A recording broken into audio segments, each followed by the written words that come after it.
Salut à tous, je m'appelle Manon Mirel, je suis la suppléante d'Éric Coquerel qui est candidat France Insoumise aux législatives dans la première circonscription du 93. Alors on est parti faire un micro-trottoir où on a posé des questions aux habitants et Éric Coquerel va y répondre tout de suite. J'ai 62 ans, je suis à la retraite depuis le 1er juillet. Donc, quelle est l'importance pour vous de la France Insoumise? Qu'est-ce qu'elle pourrait apporter? La paix.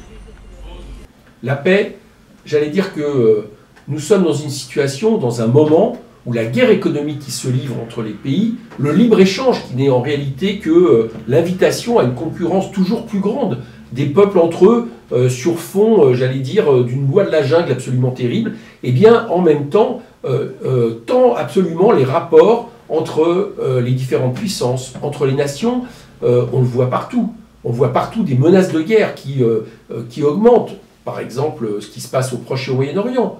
Ce n'est pas la question en réalité de guerre de religion dont il s'agit, on le sait bien. C'est qui possédera le pétrole, qui possédera le gaz, qui possédera les matières premières.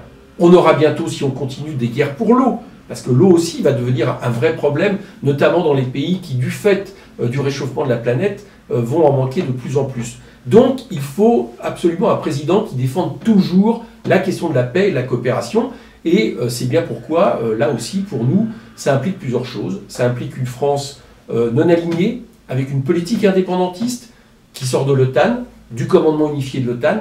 Et là, franchement, avec Trump, on s'aperçoit que c'est quand même toujours plus nécessaire, qu'il ne soit pas non plus aligné sur d'autres puissances, pas plus Poutine que Trump, mais qui propose une France au service, j'allais dire, de la diplomatie, de la discussion, sous égide de l'ONU, parce qu'il n'y a pas aujourd'hui d'autres organismes internationaux, et que c'est quand même préférable au fait qu'un pays puisse déclencher une guerre unilatérale.